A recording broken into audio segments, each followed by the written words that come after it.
1, 2, 3, 4, 5, 6, 7, 8, 9. 1, 2, 3,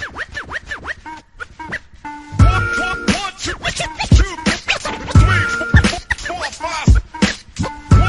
1, 2, 3, 4, 5. 1, 2, 3,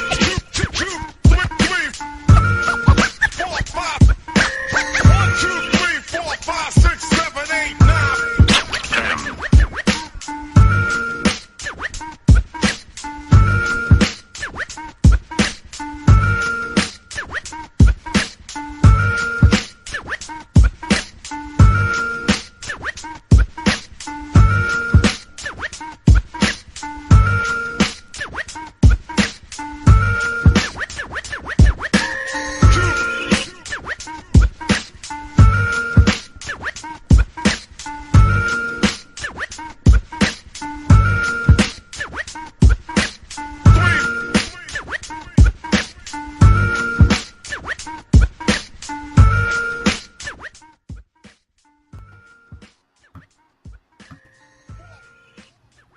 What up, everybody? You're now tuned into the true definition of a sports fanatic. I'm your host, Brandon Lampley, back today with another live stream. And man, them boys showed out in the Big Easy. That was a good game. That was a good game, man. Now, hey, look, listen, people. I'm tired of hearing it. I hear from the fans. I hear from a lot of people. Dude, this is the NFL. Blowouts are rare. They happen every now and again. You're not just going to keep pressing the gas on somebody and they just not do nothing about it. Like, of course, the Saints made a play. They came back. Trevor and them made the plays to win the game. Like, they those guys know how to finish games. Be proud of the fact that they know how to finish games. Like, they also know the defense, they giving up leads and they giving up that and whatever. Okay, cool. They won the game, man. I'm sick of that. But anyway, the national media, that is my biggest bone to pick, has been with the national media all this past week or so. All after the game, after the Thursday night game, it was absolutely terrible. You know that they don't watch the games by the way they talked about the Jacksonville Jaguars. Absolutely crazy, man. I was mad. Now, Richard Sherman said what he said, but you know, it is what it is. Myron Fitzpatrick said what he said. It is what it is. But Chris Broussard, it's like, man, did somebody on the Jaguars, beat up his mama or something? I'm like, oh, what is the vitriol? What's with all the aggressiveness, man? It's just, it is what it is, man. But man, we back again in this thing. Oh, my co-host, he had to go off and do something. But I appreciate everybody for tuning in once again. And we are back in this thing. Oh, we got comments already. That's what it is. Yes, sir. Let's go, dog. Let's go. Hey, Ness, it was. I'm ready for Sunday, Ness. That's all I can say about it. I'm ready for Sunday. Man. No matter how we've been as a team and as a franchise, they've always played the Steelers tough. Always. It's always been a great game. Win, lose, or draw. It's always been a great game. And I think they are 7-2 in Pittsburgh all time. So, yeah. It's like a home game for the Jaguars up there when they go up there. But there he is. Let me see. Take him off mute. Hold up. I still got you on mute. Hold on. There we go. All right. Now I got him. Got my co-host with me, Mr. John Reed. How you feeling today, sir? I'm doing good for Wednesday. For Wednesday. Oh, hey, Ness say Richard Sherman was just clout chasing. Yeah. Richard Sherman. So, hey, let's start with that. Did you? Let's start with that. I say let's start with that. That broadcast Thursday night. That broadcast Thursday night was terrible. Like, and when I say terrible, I'm talking about the the Amazon Prime cast with this Ryan Fitzpatrick, Richard Sherman, and whoever else on that panel. I forgot whoever else, but I remember those two. And then Al Michaels. Al Michaels is what happened to Al Michaels? He was terrible in the Jaguars playoff game against the Chargers, and he was bad Thursday night. Bad. That's the worst I've ever seen him. Like, he thought ETN was out at the 1. I'm like, come on, man. I saw that from the living room. Two things, man. Sometimes it's just good to, I'll say this kind of in my own light here, but it speaks for a lot of things. Sometimes it's good to be in the candy store, but what's the point of being in the candy store when you done bought all the candy? What I'm trying to say is, there's nothing wrong when it's time. It's time. You know what I'm saying? I think Al Michaels. This speaks for Al Michaels. When you accomplish what he's accomplished, I think you can only go. He done been to the mountain and now he's sliding down. I think when you be in something too long, you might have 100 people patting you on the back and say you're doing a nice job, but then they talking behind your back. I think people have something, especially, not all people can just say, okay, I'm gonna retire. I mean, I understand there's circumstances where you have to draw an income and those kind of things. That's not what I'm speaking of. But when you're a guy like Al Michaels, who's done everything that's possible in broadcasting, what's wrong with enjoying life and not being in the broadcast booth? To be honest, he's not what he used to be, but everybody afraid to tell him that. If you go back to that playoff game last year, I mean, come on, man. Some people would have lost their job. He showed no emotion at all for a game where they trailed by 27.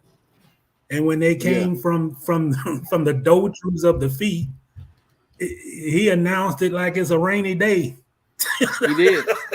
He did. No emotion, no excitement, no nothing. And I do think, I know a lot of Jaguars fans, and I agree. I think there's a complex with the national media for this football franchise. I don't know if it goes back to the Super Bowl here or whatever. I don't know what it is. I'm not going to speak for national media. But when I watch them on a national telecast, like what you're talking about on that Prime, I mean, I know people are going to say, well, the Jaguars, the only way you're going to correct this is you got to go out, go to the Super Bowl, win a Super Bowl, do what you got to do. But the reality is there's a lack of respect for not just for the Jaguars. There's a lack of respect for the city. And I don't know if it goes back to that Super Bowl or the fact back in 95, they were like, it was almost like shocking news that Jacksonville was awarded that franchise. A lot of people in the country didn't feel that they deserved it. So I don't know what it is.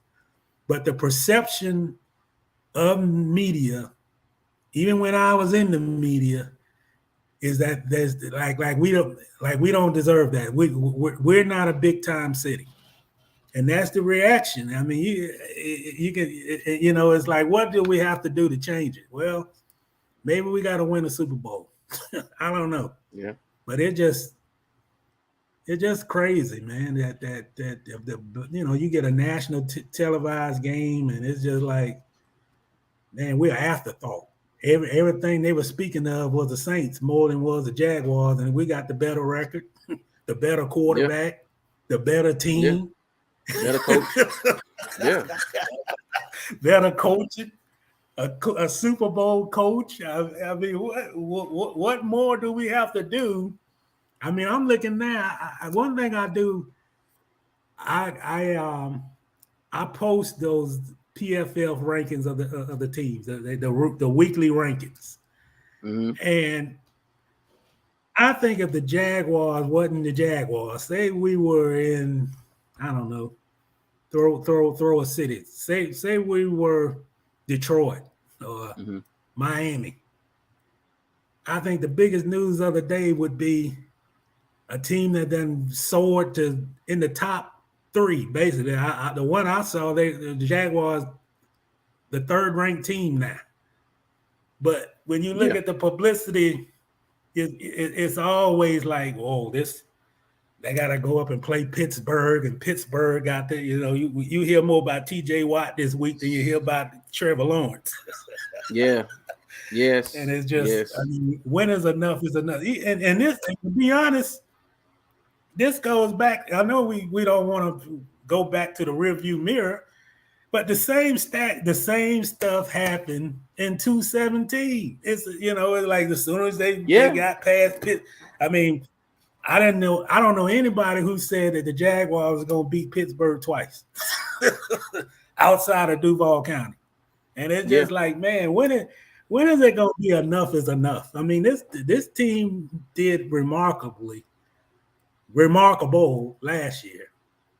Everybody knew.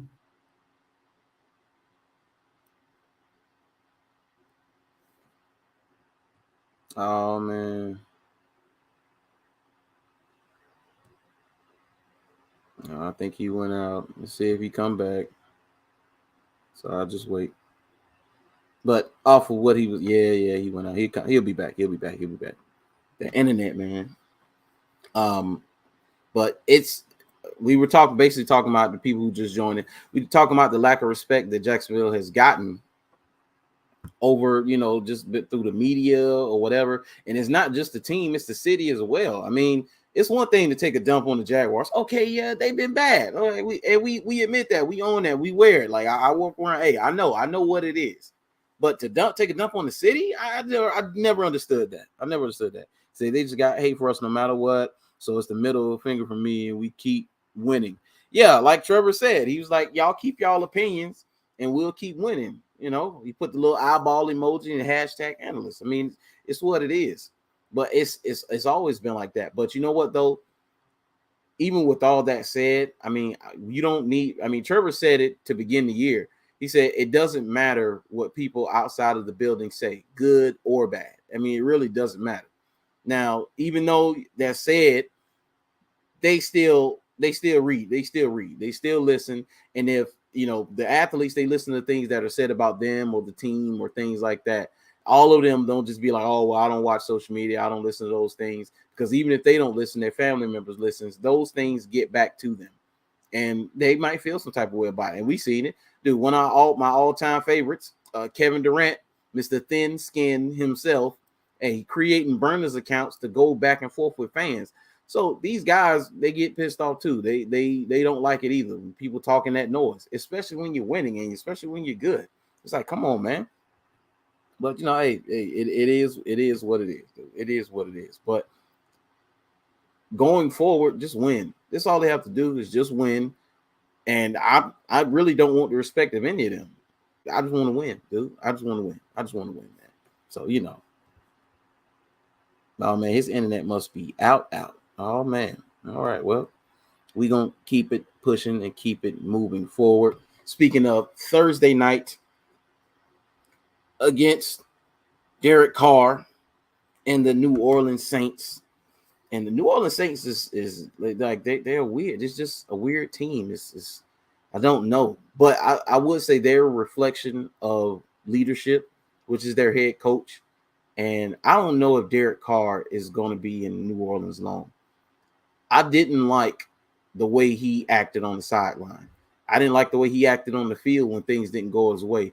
He did a lot of crying, man. He did a lot of crying. Like quarterbacks usually complain a lot, regardless. They usually complain a lot. Okay, he come back.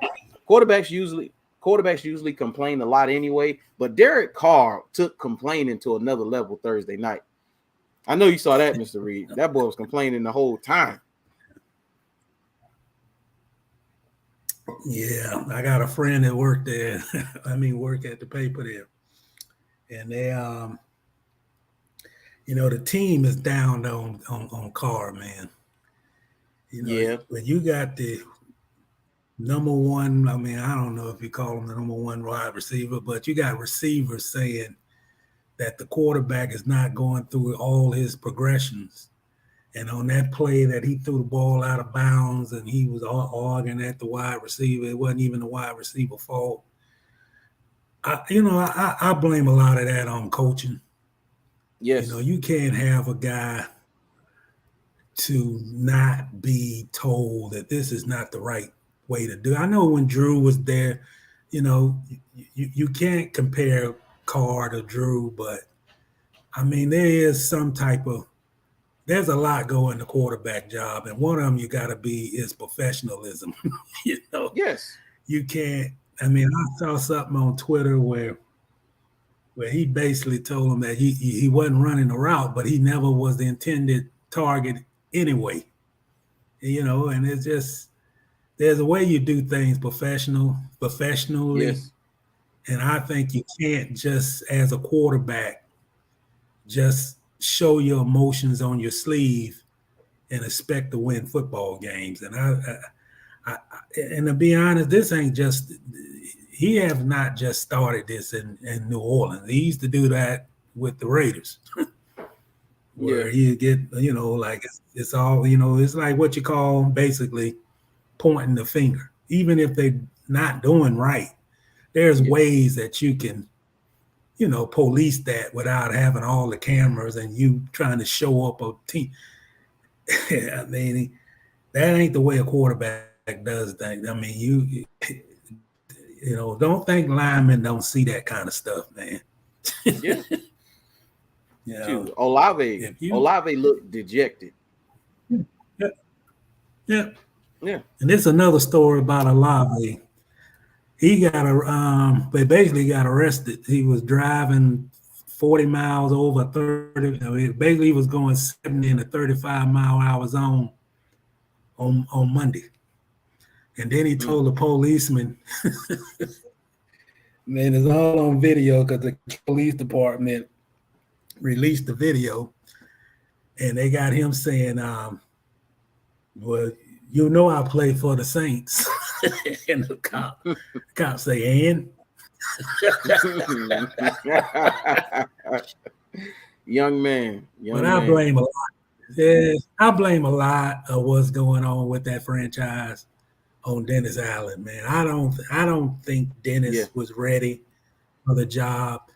And the worst thing a coach can be is too loyal. I mean, I think the biggest downfall of a coach is when you're too loyal and you're not evaluating correctly based on your loyalty or his loyalty to you.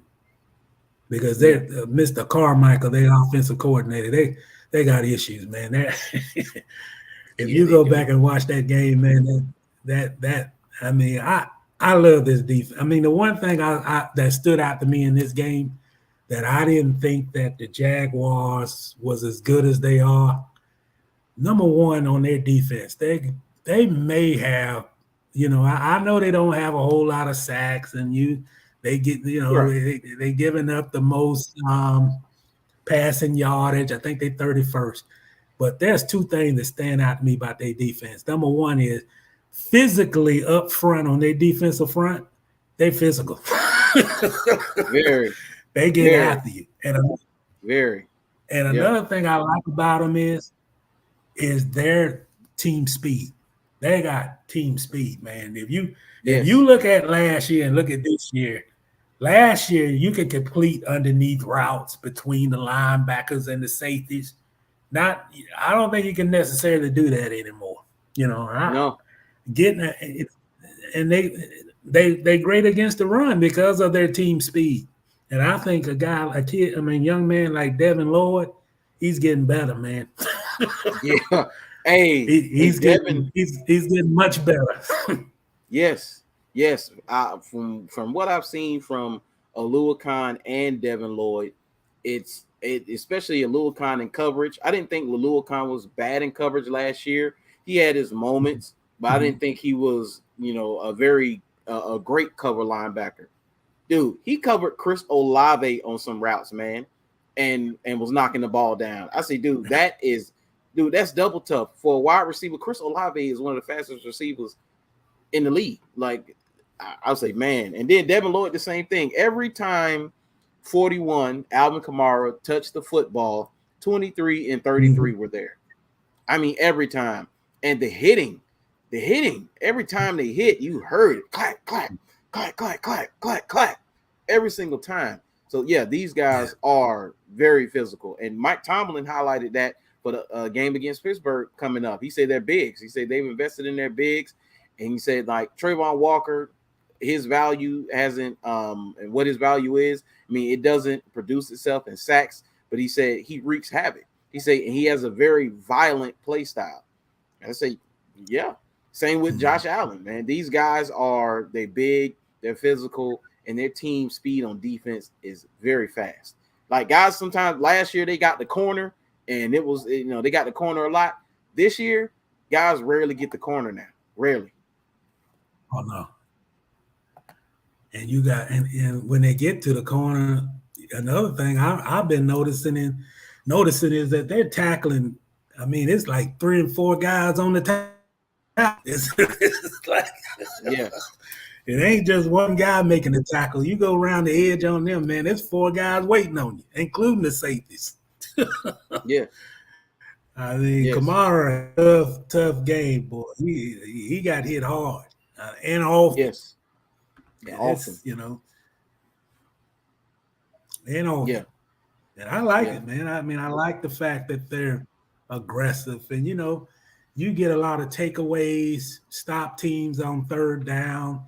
You don't have to worry about leading the league and passing yardage. I mean, if you make the plays as necessary to get the offense off the field, man, I mean, to me, that's just important as being ranked 3rd total defense or anything like that. But man, I just like their team speed. It's kind of almost a week since that game, but I like the way the Jaguars have come, basically started game a little much better than what they did early in the season. Yeah, I think you play in a place like the Superdome. It's good to get that crowd out early and get that crowd out. And I thought, they went up like 17. I think it was 17-6 at halftime. I mean, when you got a team on their heels and like a team like New Orleans wasn't playing efficiently offensively anyway, and then they got to dig in their heels and fight back from a deficit, I think they got to do the same thing against Pittsburgh. I mean, Pittsburgh, man, they got a great wide receiver, but offensively, I don't see much different from Pittsburgh offense than I saw from the Saints. You got to go out and attack them early and put them at a deficit and make them do things that they don't want to do. But I think the Pittsburgh bread and butter is they're running the football, and that's like, man, you opening struggling up to do so. Basically.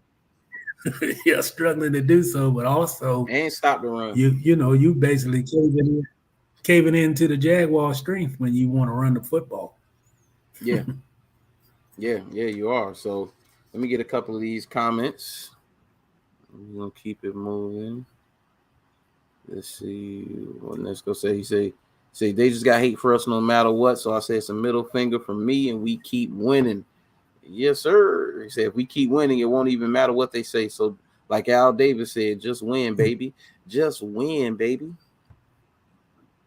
He said, I seen the post today asking fans how would they feel about trading Walker for Hunter. I don't know about that one. I don't know if I would trade Trayvon Walker for Danielle Hunter. And I only say that because, yes, we know what Danielle Hunter is right now. He's tied for the league in sacks with 8 sacks, and you're going to have to pay him a boatload of money. What you got Walker on, you still have him on a relatively low price contract, even though it's a 1st-round contract. It's still low, and you still don't know what Trayvon is going to become. And I'm probably going to take what his future is over what Danielle is right now, because we still don't know what Trayvon is going to be fully.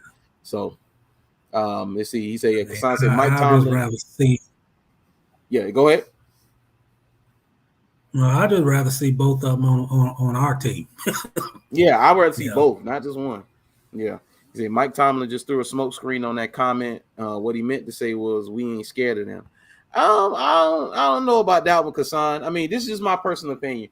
Mike Tomlin has never came off as, one to make a comment, almost kind of like Jedi mind trick or, make sly comments or throw shade or anything like that. He's a very direct person. So I mean, Yeah. maybe I could be wrong about that, but I don't think so. I think he was giving them a legit compliment and what they're going to be looking out for. He's like, hey, they don't notice. Hey, we see y'all and we got a plan for it. So I mean,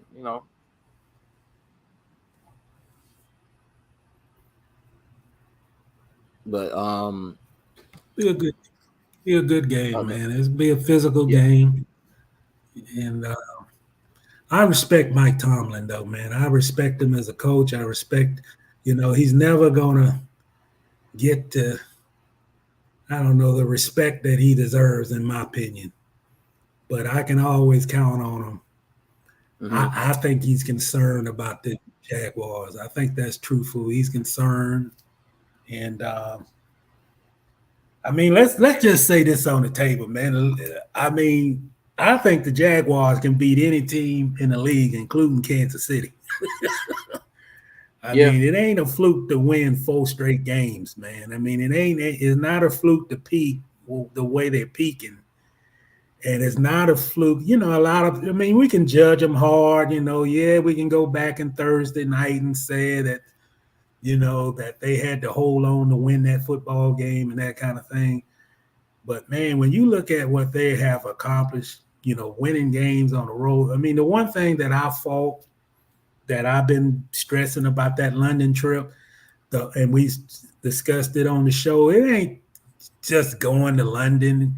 It's the impact of the trip that has for the rest of the season. I mean, when you go somewhere 10 days, you got players, you got families, you got a whole lot of things that's above what's being practicing on the field and those kind of things. And when you don't want your football team to be physically flat, like coming 10 days, and then you got to go 3 weeks or so before you have an open date, and then they survive. I mean, it's like they're peaking to me, they're peaking at the right time, and they're in the meat of the schedule. And when you playing your best, I think right now, if you look at what they, we can go back to that Houston game. They learned from it. I rather learn from a loss in September than learn from one in November and December. Yeah. Everybody say, well, because I thought early in the season their problems was that they was trying to force things into, sometimes you want to, they're just like basketball, man. I think the Golden State Warriors are going to have problems early in the season because I relate them to the Jaguars. You're going to have a guy like, your receivers. You want to get Kirk involved. You want to get Ridley involved. But when the games start, it's like you want everybody to have their place and you want them to feel comfortable about their place. I thought they were trying to get Ridley too many touches. I mean, too many targets. And then you could see from one game, Ridley got 11 catches. Kirk got 2 catches. The next week, Kirk leading targets. And I think you had to get all that stuff resolved, man. Because, the bottom line, these guys play for contracts. I'm sure Ridley want a new contract deal and all that. But all of that can't be done unless you win. You got to win. Got to win. You got to not token, you can't just purposely target guys just to make them happy. You're not going to win football games like that. You just got to go in rhythm and you got to let your quarterback do what he does and he'll find you if you're open and then you just balance your attack. And I used to think that they try to involve Agnew too much. Yeah, he got speed, but everybody know the jet sweep coming. Yeah. Thursday night that was starting to bug me a little bit, man. I say, dog, is it getting 39 the ball day? I say, golly. I say, was this part of the plan? Or they going off script? I'm like, man, Agnew got about 8 targets Thursday night, man, and he wasn't open on half. At least about 5 or 6 of them, he wasn't open. And he was getting targets, man. So I don't know. So I mean, they won. I say that, yeah. But the Saints basically said, we're not going to let Ridley beat us because he was. They did. I mean, they doubled him. I mean, they put another safety on him. But that's what we've been wanting for the last 6 years. That we got a receiver that can draw double coverage, and gets other people open. I mean, we've been asking for that for years, so that's not a bad thing because we look to say, well, doggone, I thought for a second, man, is he hurt? I mean, where's Ridley? Where is he at? But yeah. He say, let me see. Ness say they almost messed up forcing the ball to Ridley, who was in double coverage most of the game. Yeah. So now I think that they're starting to hit their stride. Offense is starting to hit their stride. Defense, they've been doing what they've been doing from game one. It seems like they've figured it out. Whatever Mike Caldwell had to do, whatever adjustments he had to make, and then not only that, they're getting healthy because I think Tyson Campbell practiced today. Devon Hamilton practiced today in full. Gregory Jr., I think he's getting ready to get activated off of injured reserve as well. So they're getting healthy at the right time. Zay Jones he thought to practice this week, but he did not practice today. Walker Little practiced, Sheriff practiced. A lot of guys who were down, they practiced, but a lot of them were limited. Trevor was still limited with the knee, so you had a brace on at least for a little bit longer. But I mean, all in all, I think you going into the Pittsburgh game and you play this game, and I see why he did the bye this way because they got a 23-day window, a period where they only 23 to 24 days, or they only play 2 games. And so where you just came off of what 4 games in 20 days or 3 games in 20 days or something like that. And so now this comes at the right time for them to rest up. So after the bye, you probably get Devon Hamilton back. You probably get Campbell back. You probably get Zay Jones back. Walker Little practiced today as well. He was limited. So I think after the bye, you're getting a lot of guys back right at the right time just to see the 49ers. I tell you what, though, Brandon, man, the young man, number 90, Ledbetter, I like him, man. He's good. I want to see him get more snaps, man. He's big, physical, and he'll knock your block off. And not just the running back. He'll knock the block off the offensive guard too. Oh man. And what's another? You see what Mr. Carter says? No, go ahead. No, I say what Carter and Kason. His message. He said really was down in Bourbon Street sipping them slushies. Forgot there was a game. Hey, he was at Fat Tuesdays getting it in. Hey, he said, "Give me a double shot." Yeah, he was down there drinking those daiquiris, man. Those frozen daiquiris. Yeah, it's all good. Yeah, man, it's all good, all good. But yeah, man. So I think this is this game Sunday. This will be a good game because no matter how Jaguars have been, whether they've been bad, whether they've been good, they've always played Pittsburgh well. They have a 7-2 all-time record in their stadium, in Pittsburgh Stadium. So I mean, I think it's going to be a good game. So with that being said, you know what time it is. Predictions. What's your prediction? Let's go. What's your prediction for Sunday? Put your predictions in the comments. About the game, huh? I think the Jaguars are the better team, man. I mean, I think you can get pressure on Kenny Pickett. I think Harris and Jalen Warren, and I don't think that Pittsburgh offense is. I don't think they bring fear. I think personally, I think you got to stop Pickett. I think he's their best offensive threat. I don't think you're going to be able to stop George Pickens, but he's just one weapon. And I like, this Allen Robinson is not the Allen Robinson that we know back in when he played for us for the Jaguars. But Yeah, the only thing I'm concerned about is their offensive line. I mean, I think West be real. T.J. Watt is. I mean, he's gonna bring the pressure on our rookie.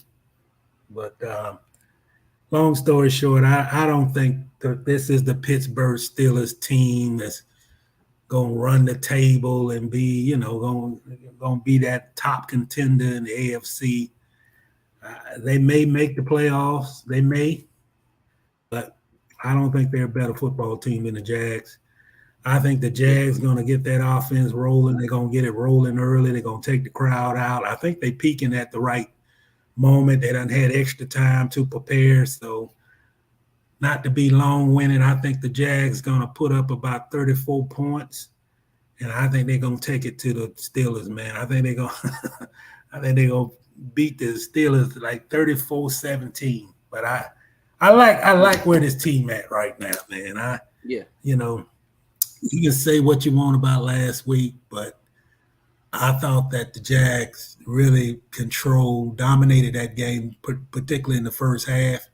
And I think you're going to see a carryover the way they played that first half against the Saints. You're going to see that again on Sunday. yeah, yeah. 34-17. And I think 34-17. That's funny because Tyson Alualu was on some podcast and he said the Steelers gonna win 35-17. I saw that a little bit before he went on. So I said, come on, Tyson, get on out of here, man. Hey, Kassan got the Steelers 22-20. Steelers last minute field goal wins the game. Hey, if that's the score, Kassan, Jacksonville turned the ball over multiple times on offense or special teams. If that's the score, they turned the ball over multiple times. I mean, that's the way. Only way I see Steelers win this game. Jacksonville got to turn the ball over. Let's see. And the reason it was a game against New Orleans is because they turned it over twice. See, 27-17 Jags. I'm with you, Ness. I'm going 30-13 Jags. I think that I think they might romp a little bit. I think so. And they're very confident, as they should be, because of course with 16, all of them should feel like they're never out of any game. Any game. They should never feel like they're out of any game, especially the way this defense plays. This defense has a formula and it is legit. 43 turnovers in 23 games, 24 games. Yeah, I think yes, 43 turnovers in 23 or 24 games. That's legit. They have a formula. And turnovers is something that, you can't really manufacture turnovers. You got to have a bit of luck when it comes to turnovers. So whatever it is, Jacksonville got the secret sauce because that's what they do. They turn the ball over. They turn the offense over. Well, I like the Jags, man. Yeah. It is after that victory, then it's on the 49ers, right? Yes, on to the 49ers, man. It is on to the 49ers. But anything else on the Jags before we move forward? No, just that man. I think this gonna be a tough physical game. Pittsburgh gonna be tough. What you can expect from them, but I really like the way this team is playing, man. I think defensively, some people might say, oh well, they played solid every game, probably except for Houston game. So when we're gonna see a game where they don't play well, I don't think that game is coming. I think they're gonna be solid for the rest of the year. I think you got the right players. I mean, if you can win with, I like to see more pressure on the quarterback, but I like the physical play that they're getting up front from their guys. They're really going after it with that physical play, and I just want to see it carry over another week or two, especially in San Francisco. But we ain't looking that far down the line. Just play the way you played like he did against the Saints, against these guys. But that's pretty much it. I like the way these guys are playing, man. 5-2 is a good run. Yeah. Hey, and Anton And has I been like playing Devin better and Lloyd. better. Yeah, Devin I Lloyd. like Devin. Yeah, Man, he's been good. I didn't like Chad Muma on that play they scored on the goal line though. yeah, He misread the yeah, play. yeah. Anton has been playing better and better. I like the young rookie. Look like his confidence is up, Yeah. but he got TJ Watt now. Please give him some help. Don't let it linger. Give him some help. If he need help, please get him some help. Don't let TJ Watt wreck the game, please. I would like that. Just don't let TJ Watt wreck the game. And then you got Ali Highsmith on the other side, so you don't let TJ Watt wreck the game. Now Ali Highsmith And wreck it. one Okay, more cool. thing. Go ahead. And one more thing, Brandon, we got a shout out for that cornerback, man. Was Montez Oh, Buster Brown. I mean, I thought he played a hell of a game, man. He did. He did. And He did. He was physical. He didn't get down. He played the ball. I mean, hey, I give the Saints credit on their receivers. They ain't got a bad group of receivers. Yeah. And when you got can't guard Mike and he's stopping him, I mean, that was a big play he had on can't guard Mike. yeah. That's a huge play. Huge play. Hey, Yeah. the thing I liked about him is he gave up the touchdown, but hey, you got to have a short memory. He came right back because hey, you have no time as a corner in any level of football to dwell on the past. Because hey, if they have some success against you, guess what? They're coming right back to you. It's coming again, so you got to be ready for it. And he was ready for it when he came back. And I ain't been the greatest Trey Herndon. I haven't gave the young man a whole lot of props, but I sure like the way he blitzed. Oh man, he's excellent blitzing from the slot, ain't he? Excellent. I don't know if he timed it right, but man, it seems like even if he doesn't bring the quarterback down, he gets there right when the ball is being released. Right when the ball is being released. If he don't get him on the ground, he get it right when the ball is getting released, and he affects the play every time he blitzes. I don't think I've seen 37 blitzing and not affect the play. He's been very good. Yeah. Yeah, so Anton should be watching every TJ Watt snap. He's been solid. Yeah. Say Buster was balling. Yes, sir. Yes, he was. But man, we're going to leave it right there. And we are going to stay in the NFL. I'm going to talk real quick about Kareem Jackson. And this is just further confirms what people have been saying about the NFL. Hey, basketball on grass, that's what they want. That's the game they want. The National Fluff League, that's what they want. Because how is Kareem Jackson getting a 4-game suspension? Broncos corner, by the way, or is he playing safety for him? Yeah, he's playing safety. Broncos safety got a 4-game suspension for unnecessary roughness for illegal hits. Now he has had a few, but I seen some of the hits, and I don't see anything illegal about a lot of the hits. Like I don't agree with it. But he got a 4-game suspension, and he appealed, and it got reduced to 2 by appeals officer Derek Brooks. He said the league initially suspended Jackson for 4 games on Monday following his second ejection of the season and Sunday's win over the Green Bay Packers. NFL Vice President of Football Operations John Runyon issued the suspension alongside a statement to Jackson addressing Sunday's hit on Packers tight end Luke Musgrave. On the play in question, you delivered a forceful blow to the head and neck area of a defensive receiver when you had the time and space to avoid such contact. Runyon's statements read, "You could have made contact with your opponent within the rules, yet you chose not to." The play in question took place in the second half of Denver's 19-17 win. Musgrave caught a pass from Jordan Love. As Musgrave came down with the ball, Jackson lowered his head and dove for the hit. Musgrave's head violently snapped back on the contact. A second angle shows Jackson's helmet making contact with Musgrave's shoulder and appears to hit his face mask. Jackson was previously ejected for a week 2 hit that concussed Washington Commanders tight end Logan Thomas. Man, Logan Thomas has had a lot of injuries and concussions, man. Jackson lowered his helmet and launched himself toward Thomas on the hit in an effort to dislodge the ball. See, Jackson drew a $19,000 fine for the hit on Thomas, but was not suspended. A week prior, he was flagged for unnecessary roughness on a helmet-to-helmet hit that concussed Las Vegas Raiders receiver Jacoby Myers. He wasn't ejected for a hit, but it drew a $14,000 fine. Jackson, 35, is in his 5th season as a starting safety in Denver. 7 games this season. Okay, just talking about his stats. Man, that's crazy. Kareem Jackson is 35 years old, same age as me. It seemed like just yesterday he was playing at Bama. But I seen some of the hits, and I personally don't agree, man. I mean, what is defenders really supposed to do? Now they're already talking about taking away the hip drop tackle, where you grab onto the guy, you drop down on them. Like, come on, what are these guys supposed to do? And then we already know what it is. It's about legislation to get more offense, because fans want to see more offense. They want to see high scoring games. But last week was the lowest scoring week for offense since like 2014.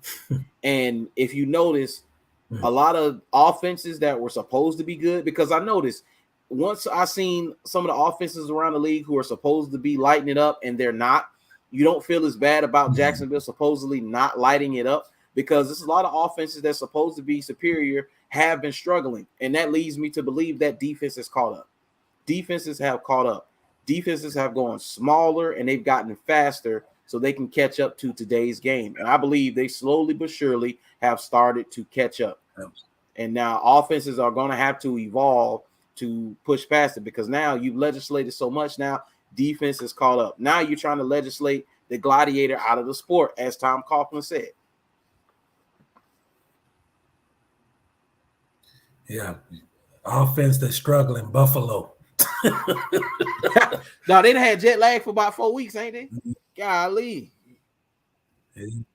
I watched that game a little bit Sunday, man. With and another thing though, Brandon, teams are just putting in a whole lot of packages, man. You don't have a lot of open areas on the field anymore either, man. Linebackers are smaller. I mean, these guys are going after with pressure and they're getting the ball out of the quarterback's hands. They got to throw quicker, even before the guy can get an open route.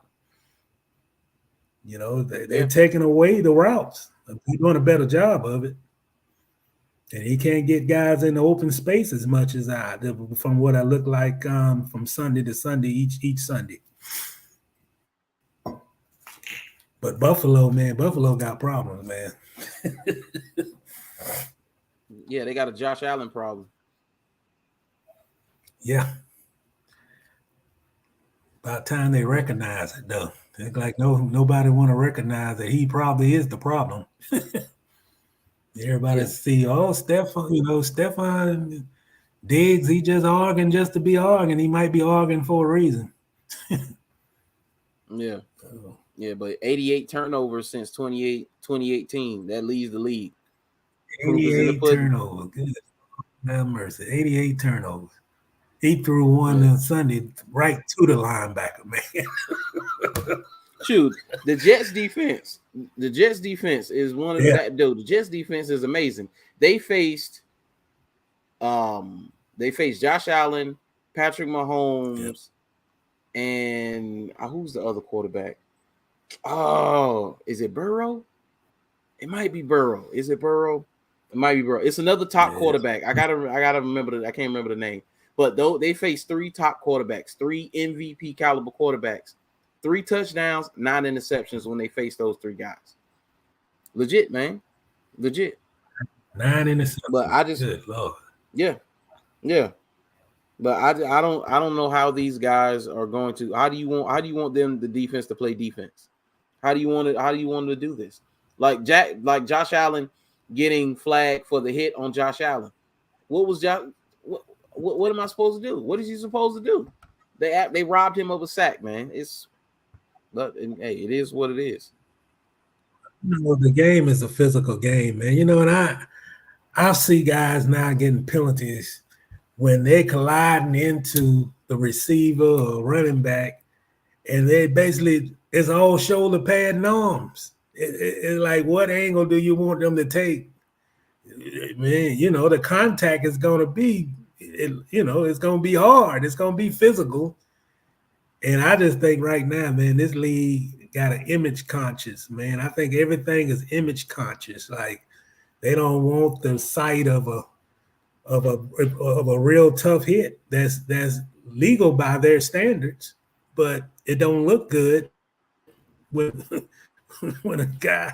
And then I'm looking again, and I'm seeing running backs jumping over cornerbacks. So I mean, what gives? I'm almost to the point that they're allowing more physical contact in the college game than they're allowing in the pro game without throwing a flag. Yeah. And I think something wrong, man. I understand not taking the head shots, but it looks to me that if it looks like a serious contact collision hit, it's against the rules.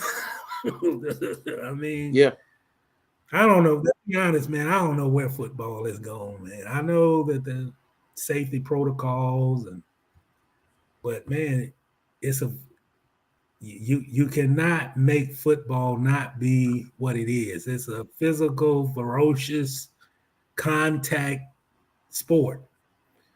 And you can't take that out of this game, no matter how many rules you make. And that goes on both ways.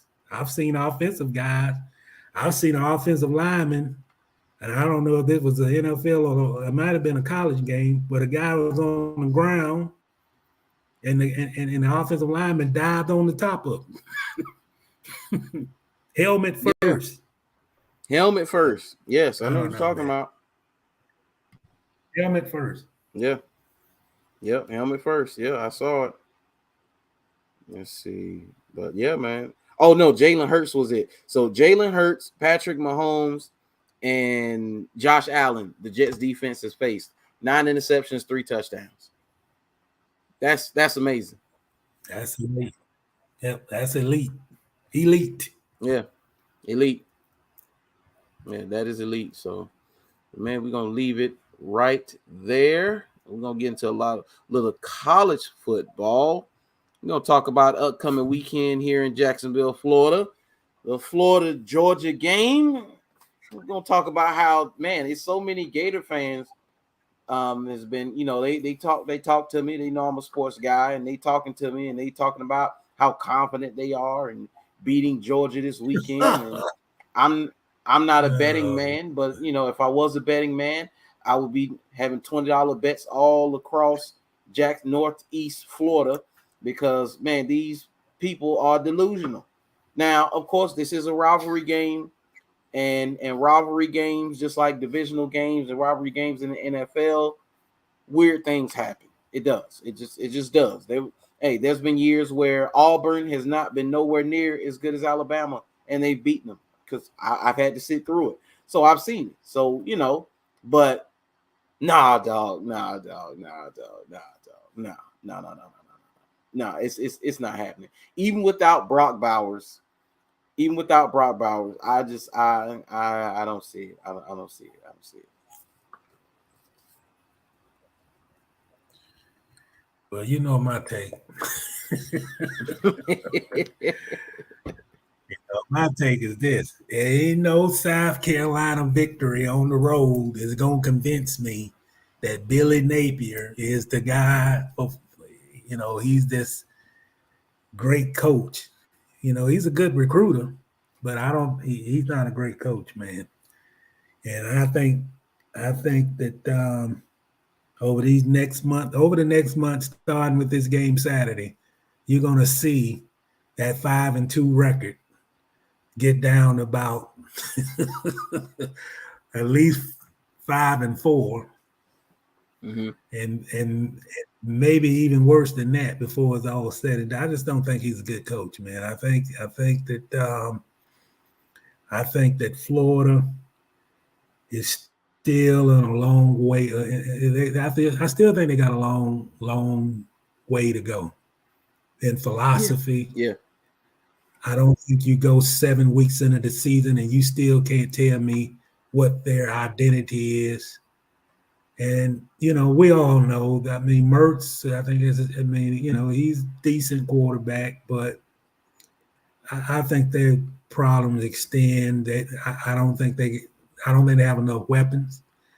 I think he's scared to just settle on what they are. I think the strength of their team is running the football. But when you live in this day and age of, I think sometimes Billy Napier worry about what people say. I think people, obviously fans want excitement. They want you to throw the ball. They want you to be a vertical, offensive minded team. But I don't think that's their strength. I don't think they don't have the guys on the outside other than one that can beat defensive, repeatedly, like consistently. Yeah, it's only And one. I think Georgia, I know all that hype. I listened to some of this hype that come off that sports talk station here in Jacksonville, because pretty much all Gators is part of their broadcast. But Yeah, I just yeah, don't. I mean, Georgia, whether the starting tight end is not playing, I mean, Beck can be a better. I mean, he's. I just think we might see something that get real ugly real quick. And I know a rivalry game is always usually played close, but let's be realistic, man. There's a difference in talent at Georgia than what it is at Florida. No question. I know he's playing a lot of young. I mean, Billy Napier playing a lot of young, freshmen, sophomores. They don't really have a lot of, but then I go back to this. I mean, this is his second year, correct? yeah. So I wonder why he didn't use the portal as much as, say, Florida State coach did. Because if I'm the coach of Florida, I wouldn't use it as much as Dion did, but I know what it takes to win in the SEC. I know who on my schedule, and I don't feel even the most faithful Gator fan will say our talent doesn't look like Georgia's talent, which would make me get to the portal to try to rectify that problem. Bringing in freshmen. I mean, nothing wrong bringing in freshmen, but when you in the SEC, whether you in the East, West, or whatever, you got Texas, Oklahoma coming in, I will do everything in my power to build my roster to compete. And I don't think he's done a great job of that so far. He's got young talent, which is good. But, hey, University of Florida don't have fans who want to be patient and wait on young talent develop into what Georgia has. Georgia got 5 stars, and Florida got 2 and 3 stars. Yeah. And I think you're going to see that difference again. I mean, that's the difference. I mean, it doesn't take you could be a great football coach, but if your starting 11 can't match up against my starting 11, it don't matter who calling the plays. I think that's the biggest thing about college football. It ain't so much the coaches, like what you got on the field, and can your 11 stop my 11? That's basically it. They all pretty much run the same offenses.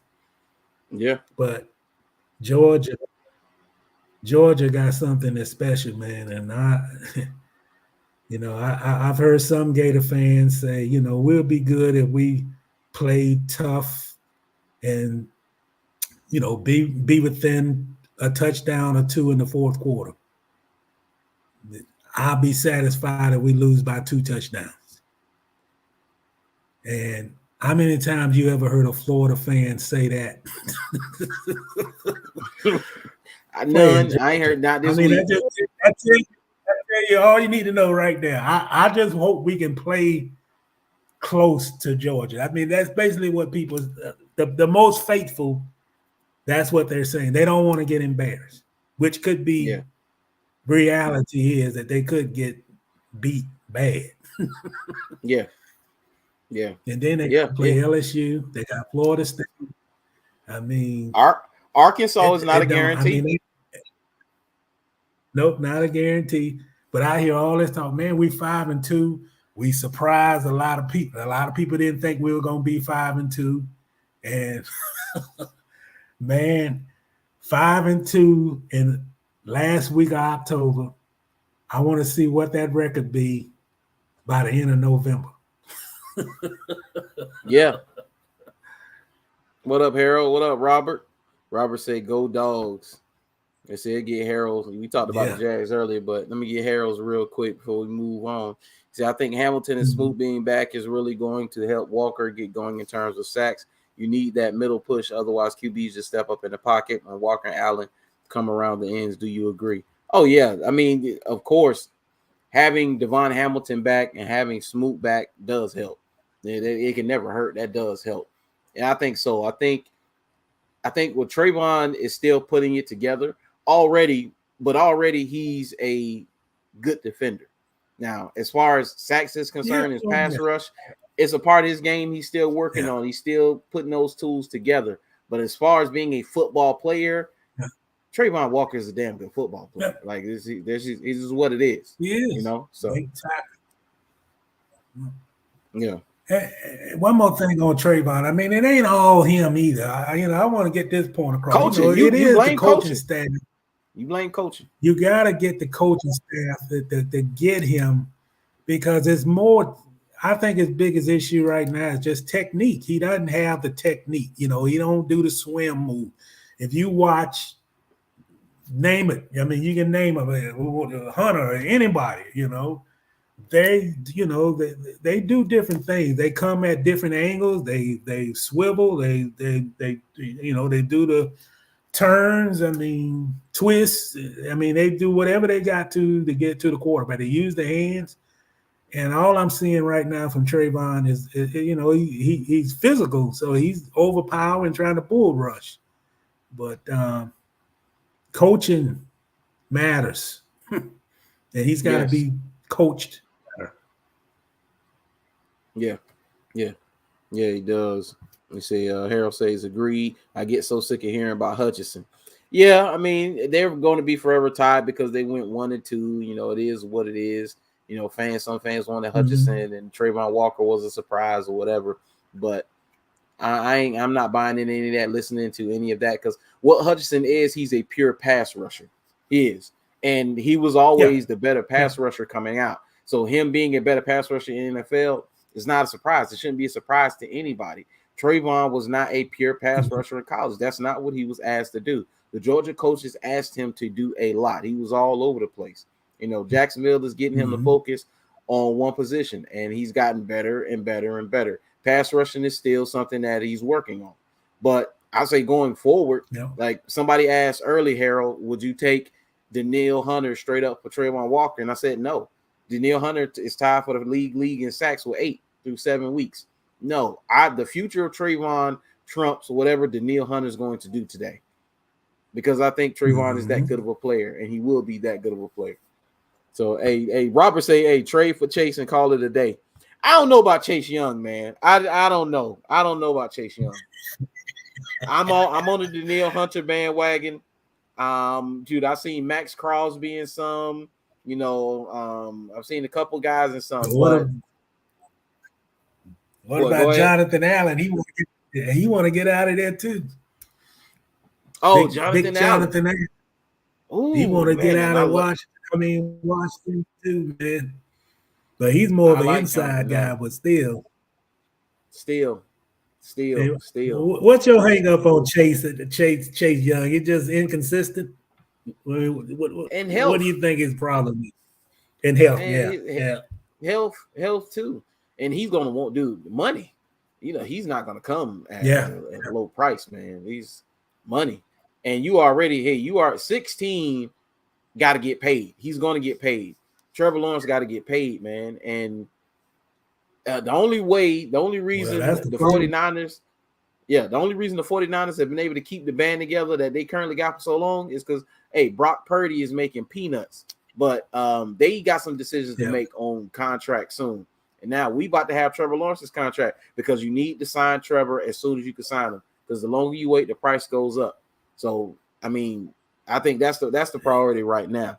But these guys, man, I don't know. I don't know. See, Josh hasn't popped off till this year without Calais.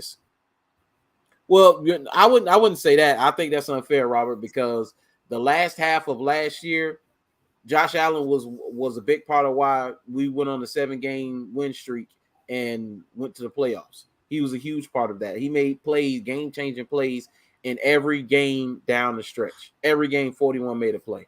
So I say you pay him. You have to pay him. If it came down to Calvin Ridley and Josh Allen, you take Josh Allen, and you don't think twice about it. It is what it is. Because with a guy like Trevor Lawrence, I think you can develop another receiver. Go ahead. I'm already hearing some rumors that they don't know if they're gonna re-sign Ridley. They may not have the money. They may not. Yeah. Yeah, Walker's still young and cheap, by the way. Yeah. I mean, like you say, they got a clear cap space and get. I say the longer they wait, which is ludicrous.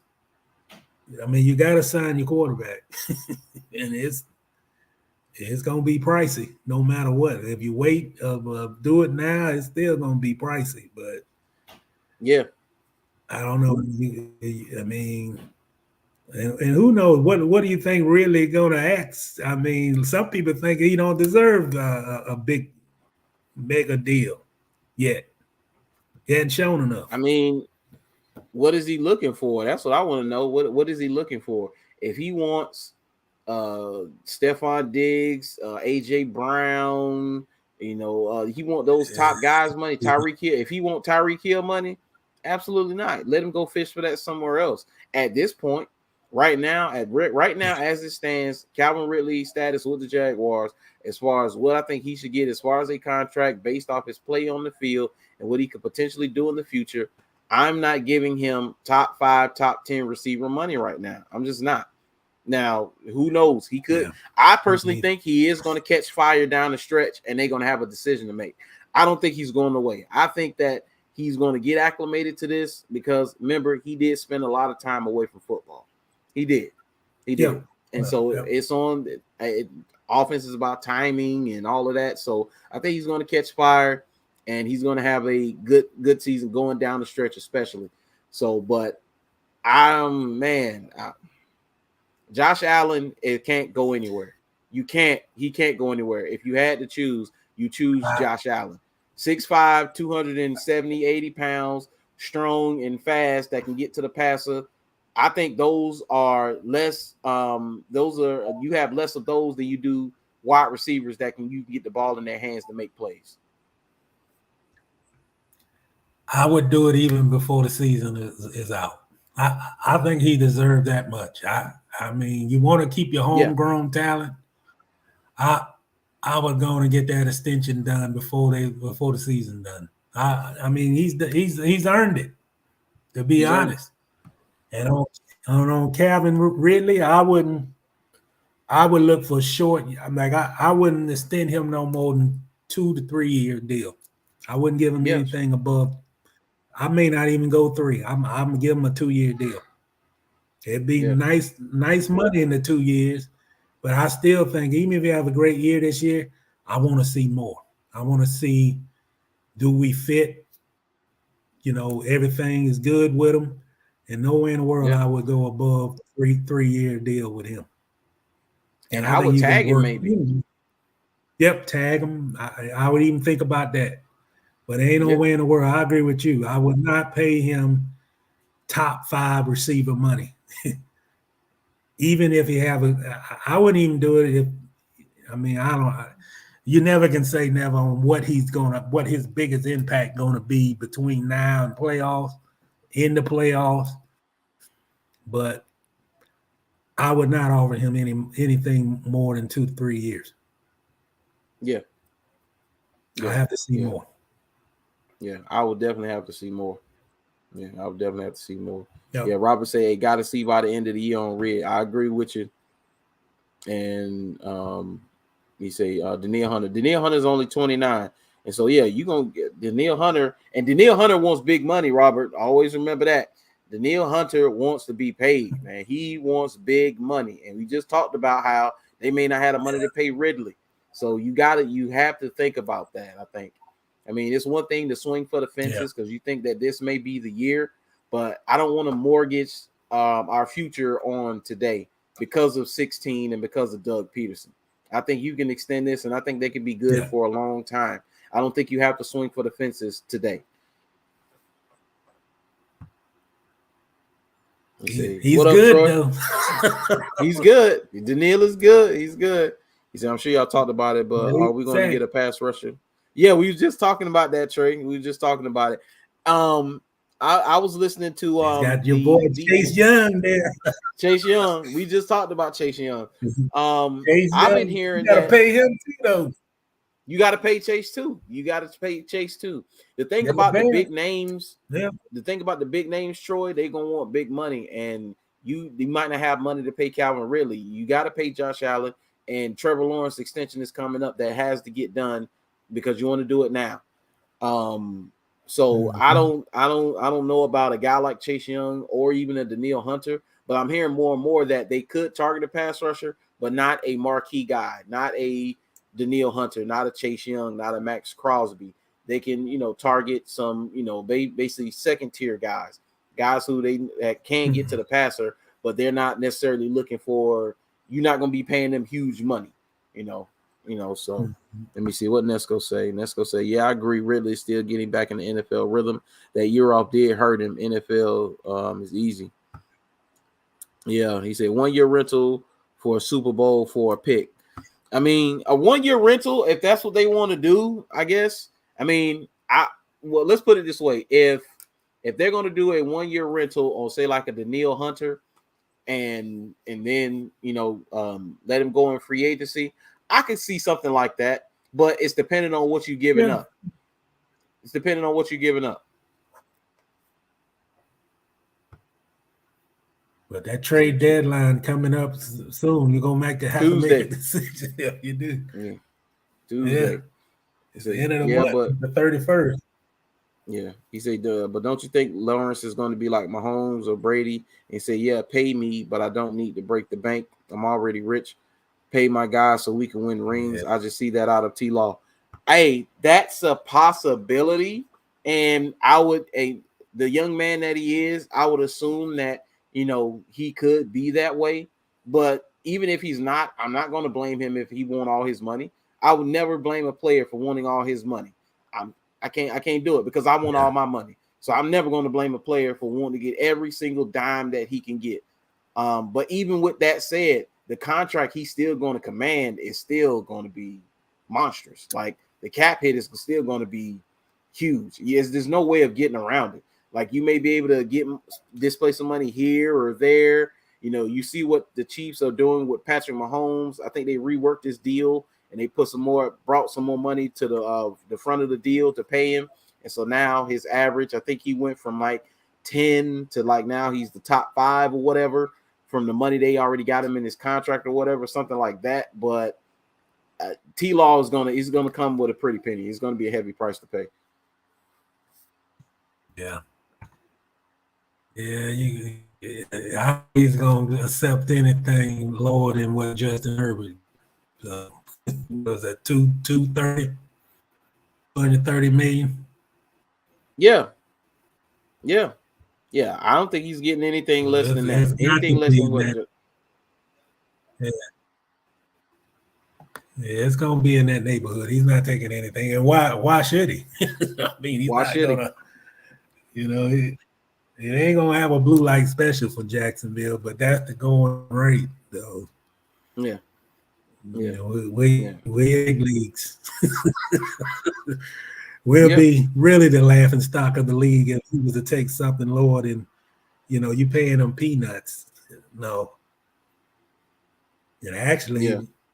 I mean, you really think about it. Hell, he's played better than Justin. Yeah. You know, you really Yeah. think about it. And he's beating them, every time they've been head to head. So, Yeah. Yeah. So Robert said we a better first get, for a ring. we got to go. If only it was a guarantee, Robert. First Our for first a for a ring. ring. Yeah, first round pick for a ring. If it's a guarantee, but we don't know. Daniil Hunter doesn't guarantee that. I mean, it doesn't. So I don't know, man. I watched what the Rams did, and they basically mortgaged their future. Basically gave away all their picks, and understandably so. They got their desired result. They got their ring, but I don't think you have to do that here. I don't think you have to do that here. I think it's safe to say that the Jaguars are not going to make a deal with Minnesota between now and Tuesday to get What up, Andrew? to get Hunter. I don't think it's going to happen. Yeah, I don't think it is either.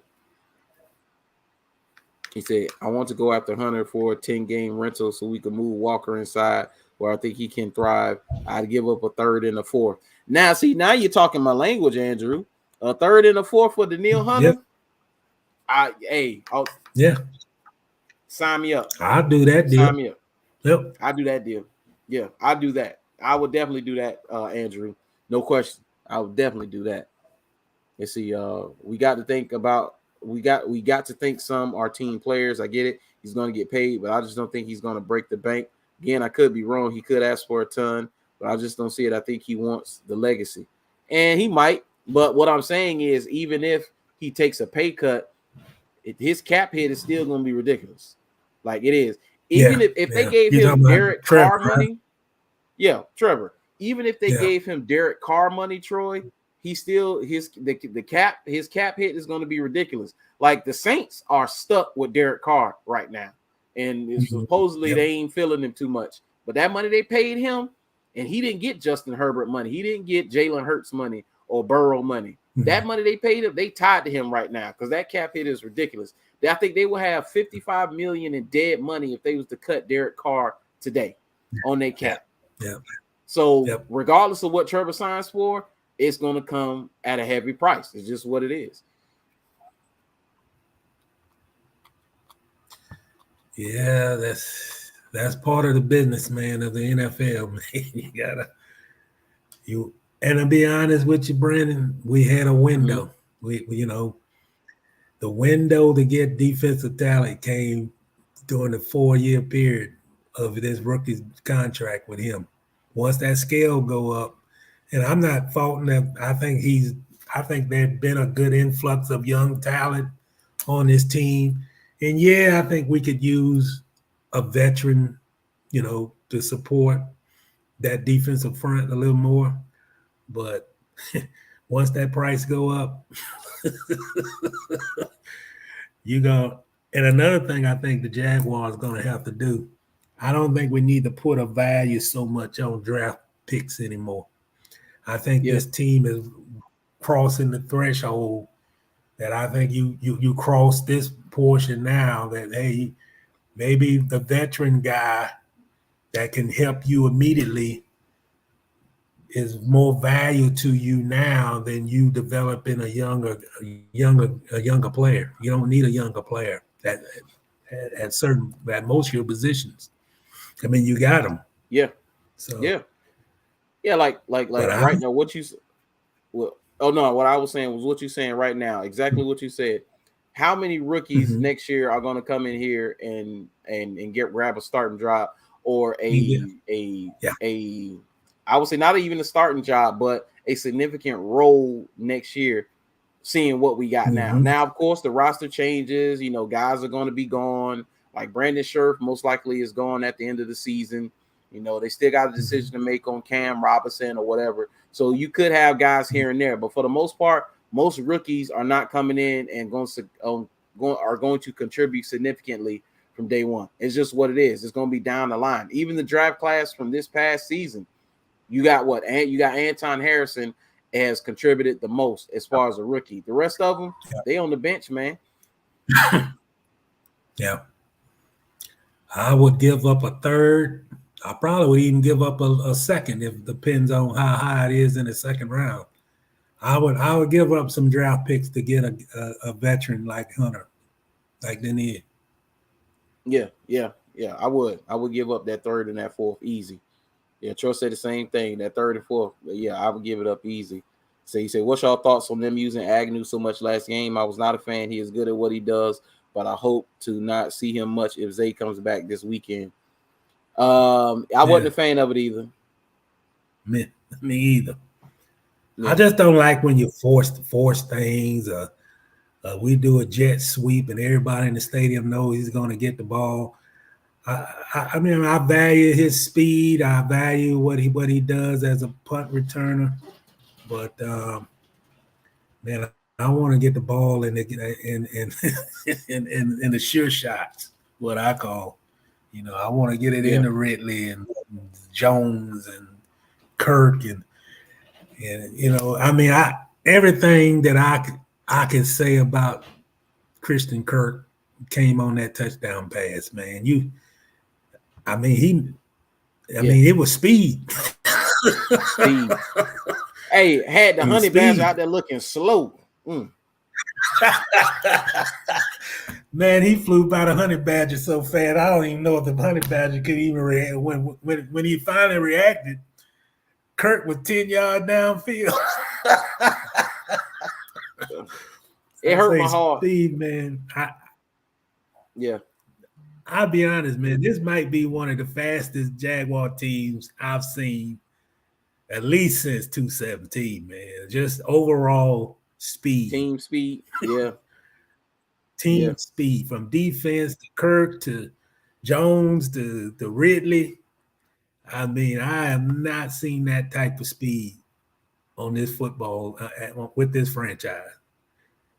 That yeah. 217 team didn't have the speed that this team has. No, So, no.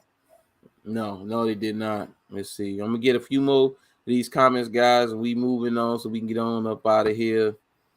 Let's see. He say Andrew say we are near the point of being able to draft best player available instead of having to reach for a position. Yeah, mhm. you're all right. You're all right. Yep. That's where we are. Say Troy Davis says, and what you think about Harrison against Watt this week? Hey, we talked a little bit about it. I was like, hey, if he need help, give him help. This is going to be a Yep. big test for him because TJ Watt is absolutely he's one of the best. He's one of the best in the entire league. So Anton has played well. He's gotten more comfortable. Confidence has grown. One of the things I like about Anton is he is nasty and physical. So when he does get his hands on TJ Watt, yeah, when he does get his hands on TJ Watt, yeah. TJ is a great player, but he don't have a ton of bricks in his back pocket compared to Anton Harrison. So Anton Harrison gets his hand on him and able to get him on the ground. You just go lay on top of him, mash him all up. Yeah. But I think that's the I think that's a big part of the game. That matchup. If Anton can hold his own against TJ Watt, we win the game. Point blank period. And, You win the game. and also, nothing wrong giving them a little help, man. He's a rookie. He's done remarkably, I feel, over the 7 weeks of the season. And it's no slight if they put a tight end on that side to give him a little chip and help. I mean, it is what Yeah. it is. 3 years from now, you think we're gonna remember what he did as a rookie? I think he's an all-pro probably for the next 5 seasons after this rookie year. So Yeah. hey man, it is what it is. He's a rookie, he's learning on the job, and he's going up against one of the best. So give him some help. It ain't no slight to him. I mean, he's a good one. Yeah, he's good. I'm talking about Harrison. He's a good one. You say Hodges is a young sheriff. Hey, I hope Cooper's able to come back, and I really want to see what he has. I don't know if it'll be this year because Brandon Sheriff is I think he's pretty much he's gotten over that first injury. He's getting over this injury that he has now, and as long as he's healthy, he's going to be the guy. So, but I am excited to see Hodges going forward. He said Zay was out and Red had a man CB and safety on him. That's why I want Zay back, man. Zay is going to win those one-on-ones, man. He is. Zay beating his man one-on-one. Just in a little bit of time we've seen Zay on the field, he's beating the one-on-ones consistently. He said he's about that jerk ride is for real. Kirk made him look like a jerk. Oh, Nesco, don't say that. The Honey Badger, that's one of my favorite players of all time, especially college. Dude, one of my favorite college players to watch. His highlight is amazing. If you've never seen Tyrann Mathieu, the Honey Badgers highlight at LSU, go watch it. The boy, the ball hawk, man. He's just a football player. So it hurt my heart to see him like that. It did. It hurt my heart. Because that boy looked slow. That boy looked like he was in molasses. Yeah, boy. We all get old, though. He ain't got that Badger speed like he used to LSU. Yeah. Oh, yeah. Anton is better than Jawan Taylor as a rookie. Yeah, no question about that. Yeah, without the flags. He said definitely everyone's going to be watching that matchup, but yeah, I don't mind giving him help. He has got better over the weeks. Yes, he has. Yeah. Yeah. Oh, especially in the run game. Yeah, Anton is better. Mm-hmm. And he's physical. He go hunting for blocks, man. Go back and watch that Saints game. Oh yeah. Man, he's going down 5 yards looking for guys to knock on there, you know what. So yeah, I like him, man. He's good. And he's better than Jawan. Yes, sir. Yeah. We don't have a bunch of flags flying from the officials. Yeah. Say Rutherford Little be back next to Cam again, show up that left side. Yeah, definitely showing up that left side. But we're going to leave that Jags talk right there. See, we have 126. Do you got to go? If we got to go, we can go ahead and wrap it up. No, we can talk a little bit more. I mean, okay, we got NBA, and then we getting on up out of here. You got a little NBA, and we getting on up out of here. Yeah, we got to talk about the NBA, man. Since who's your daddy?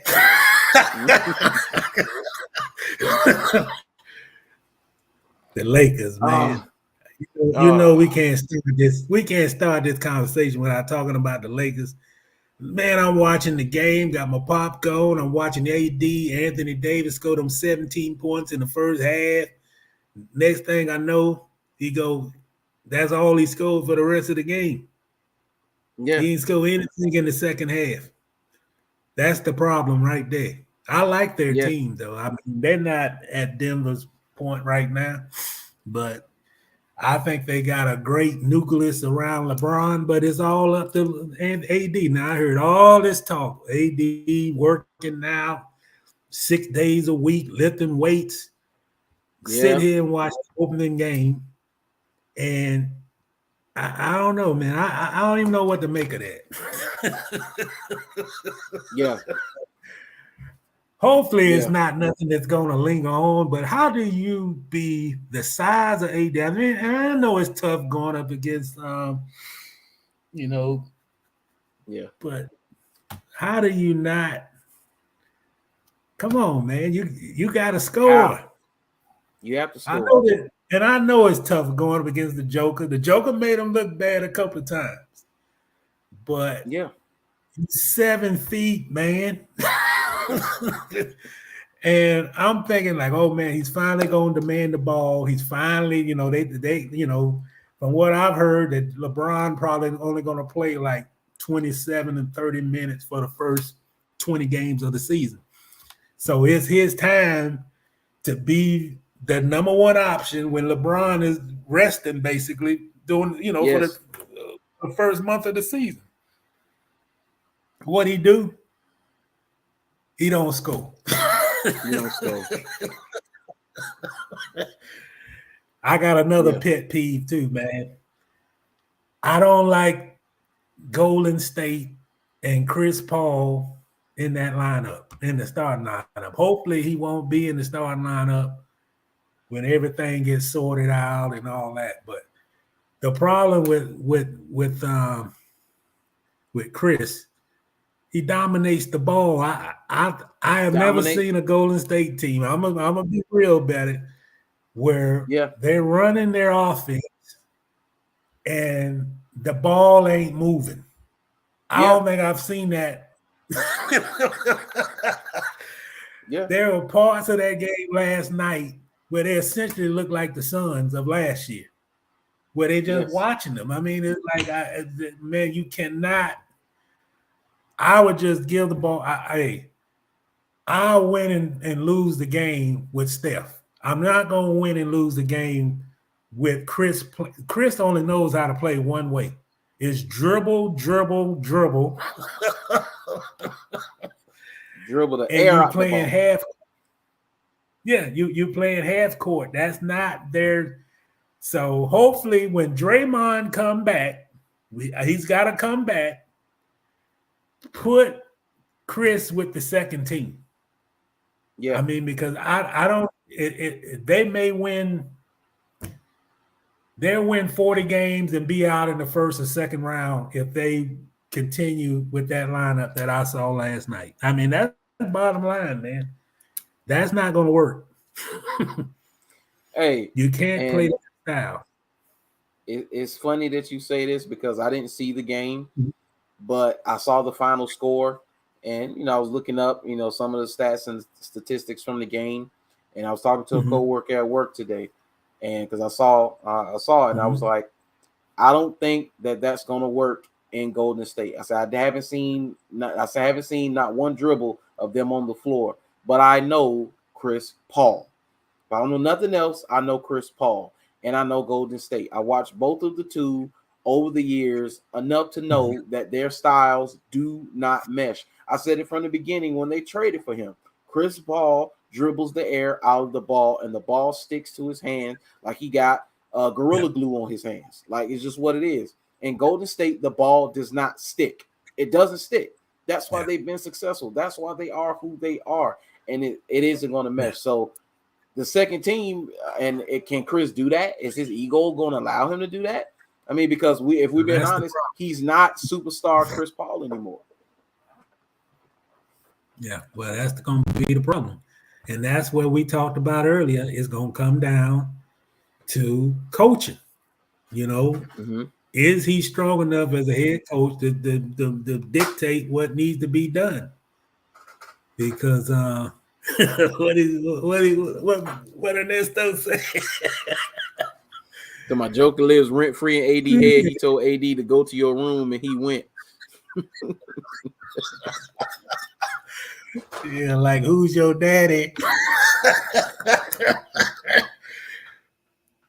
Yeah, slows the game down too much, and they play half court, man. Ain't no team gonna win in that West playing that style, man. You gotta move. I mean, I have never seen a Golden State team that didn't move the ball, rotate, get the, just everybody's moving, and the ball is moving, not sticking, moving. And here we got Chris Paul in the starting lineup, and I swear, and you can go back to the Clippers, you can go back to the New Orleans, it looks the same thing. And that style is not going to work. And I just don't know if Stephon and Chris, they both from North Carolina, native North Carolinians. I don't know if they can mesh. I don't know, man. I don't know if they can be paired together. Nothing wrong with Steph playing off the ball, that kind of thing, but a lot of the ball movement frees up. It gets him open shots when they're moving. So yeah, I ain't like that. Yeah, it does. Yeah, no, I don't like that. So it's going to be a interesting NBA season, of course. Oh man, there's a lot of games on right now. You got Hawks, Hornets. They in the 1-point game in the fourth. Wizards, Pacers 137 to 112. Ain't nobody playing defense over there. Celtics and Knicks. So you got the Rock, the Magic winning 95 to 77 in the fourth, but they playing the Rockets though. We'll see what they do on the West Coast there. Another thing, man. My man, Lord, I can't even think of his name right now. He showed up to go on the trip after missing like the whole training camp. James Harden. Oh, James Harden showed up to the facility, I think yesterday, and then they told him like, well, he won't be going on the trip with us tonight. I actually heard Doc Rivers today on I think it was on that LA ESPN station, and the guy asked Doc. He said, "What was the hardest thing about coaching James Harden?" And he said that James Harden basically changed as a player because he wasn't voted on the All-Star. He didn't get voted into the All-Star game by the coaches. And Doc said that he said that James asked him if he could play on the second, like be a backup, so he could facilitate more and take more shots. And they also asked Doc, was he the hardest player you ever had to coach? And he Doc kind of said, well, Ben Simmons, he said Ben was harder than James because Ben really didn't love the game. And he said that James, he know that James got the talent that they could have went. If James would have did what he was supposed to do, then he felt that he could have pushed them over the top. And James didn't want to play within the system.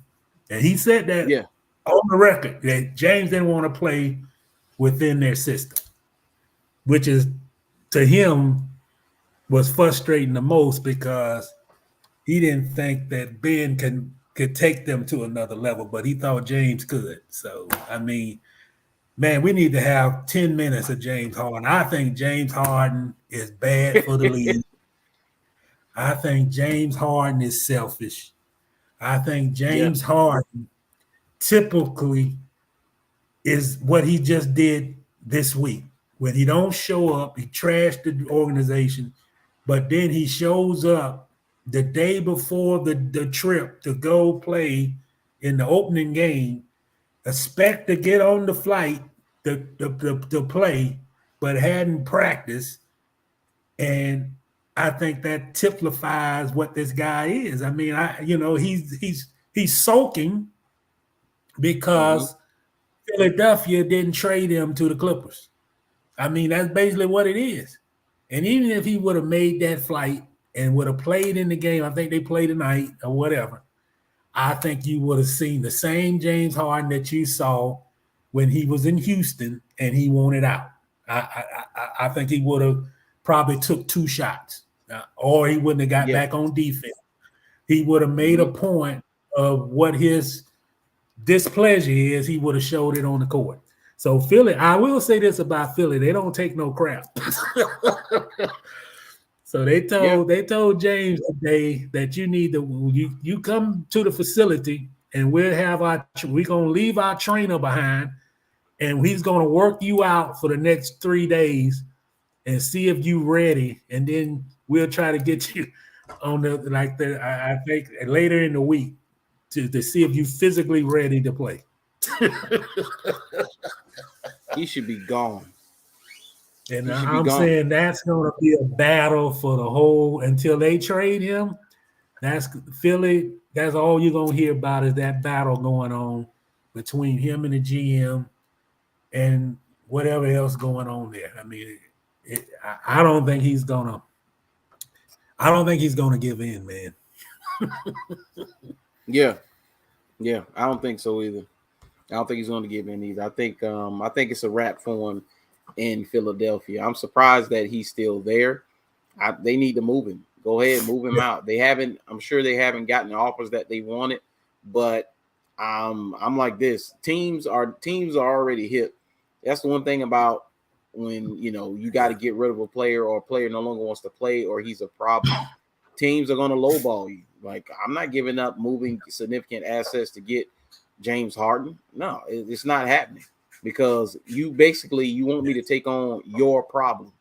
And if you want me to take on your problem, I want compensation from you. Like, I got to take on your problem. Yes, we're getting a player who is talented, who can score the basketball, but dude, you just told me he got mad because he didn't get voted to an All-Star game. Like, really? Yeah. Really? And then he didn't want to play within the system. Yeah. Dude, that's mutiny. Yeah. That's insubordination. Yeah. Doc said, I think at that time when the voting went on and everything, so we talking, I don't know, mid-January, that I think he was somewhere I definitely was in the top 3 in assists. And he basically going, he changed his whole thought process.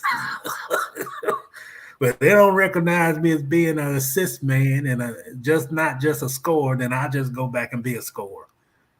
Man, I tell you what, boy, I can imagine what it was like coaching that guy. And I can't imagine what in the world do the Clippers see in getting a guy that you don't know what you're gonna get if somebody pisses him off, from the coach to a teammate to not getting enough shots to. I mean, it's almost like anything could piss him off, and you're gonna get the same action that he's given Houston. I mean, you can just go down the list. Everywhere he's been, it's always been a bad exit. Yeah, always. Brooklyn, same thing. Brooklyn, Houston, Oklahoma City.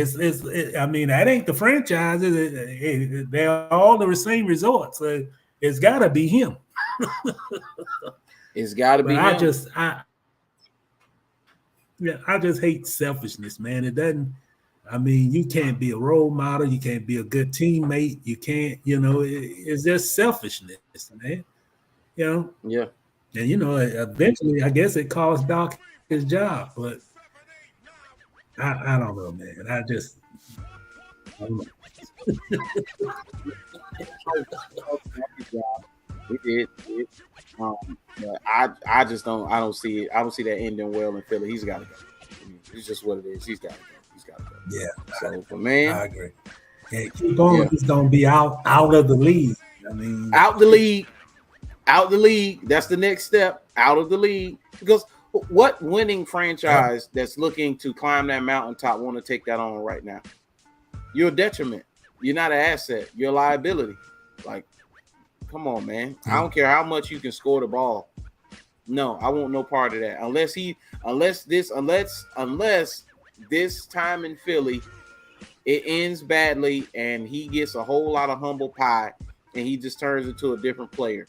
And he understands, like, he is his last chance. He's gonna be out the league, and he on his P's and Q's, and he's turned himself around. His attitude has changed. Is that possible? Yes. Is it probable? No, I don't think so. Not at all. Yeah, he's got to work on himself, man. From his approach, I mean, he ain't any younger. So it ain't all just about skill no more, man. You got to have some people skills and build some bridges. You got to stepping on people. When the baggage outweigh the talent, you will be out of the league very soon, sir. Say James Harden is a wife going through menopause, and every time you want, so she says she don't feel like it, all equipped, but the head don't work. Oh man, what? Yeah, man. That pretty much sums it up. we got to end the show on that one. Ness, Ness. Lord have mercy. So, man, I appreciate everybody for tuning in. We wrapping it up here. Hey, this is another question. Before we go, we getting up out of here. Hey, okay, we said Danielle Hunter. You say Chase Young. But what about Justin Houston? Justin Houston is on the Carolina Panthers right now. They're 0-6. I'm sure, hey, he wants to get up out of there and go ring Chase to get him a ring. Hey, what can you give up for? What can I get for Justin Houston? Because I'm sure they're not going to be asking for a whole lot for Justin Houston. So I take Justin Houston. He had 9.5 sacks last year. Yep, I Yeah. do it. I give up some draft picks. That's probably what they want anyway. They rebuilding and restarting. So I Yes. bet it'd be easier to give up draft picks to get him than it would trying to get Danielle Hunter. Yeah. And then Justin Houston, he's 34. You're not gonna have to break the bank to pay him, to retain him, to bring him back. So hey, I would say go after somebody like that, or Carl Lawson, who's with the Jets right now. Oh shoot, hey, I would be interested in them asking the Bills about Epinesa, like because I was thoroughly impressed with Epinesa. Hey, so somebody, yeah. So Hey, who knows? Buffalo might be having a firestorm anyway. They may they may not even make the playoffs, man. it might not, They man. can't Might even not. beat So the Patriots. yeah. But man, I'm gonna leave it right there. I appreciate everybody for tuning in. Thank you for making me a part of your day. Thank you as always. I appreciate it. Always, always. Make sure you like, share, and subscribe. Follow me on all my social medias. Follow Mr. Reed on Twitter.